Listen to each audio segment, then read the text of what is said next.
গত সপ্তাহে আমার এক পেশেন্ট আসলো চেম্বারে। আমারই পেশেন্ট।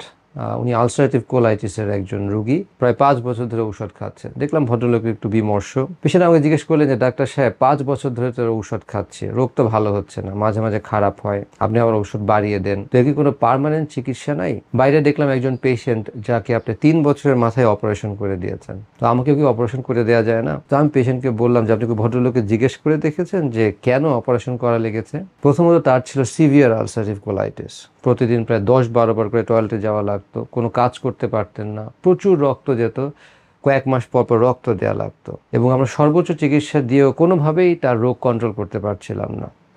অল্প কিছু ঔষধ যেগুলো কন্ট্রোল হতো, তাতে প্রচণ্ড সাইড এফেক্ট হতো তার। এছাড়াও দেখা গেল তার চোখে, জয়েন্টে এবং লিভারেও কিছু সমস্যা হচ্ছে, যেটা অন্য ডাক্তাররা বলেছেন যে আলসারেটিভ কোলাইটিসের জন্যই হচ্ছিল।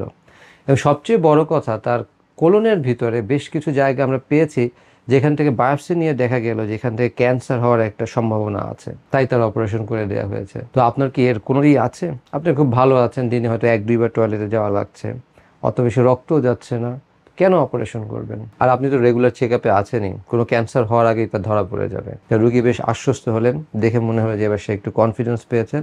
আমাকে থ্যাংক ইউ বলে উনি চলে গেলেন। তো আপনাদেরও যদি এই ধরনের কোনো সমস্যা থাকে, একজন বিশেষজ্ঞ ডাক্তারকে দেখান এবং সঠিক চিকিৎসা নেন।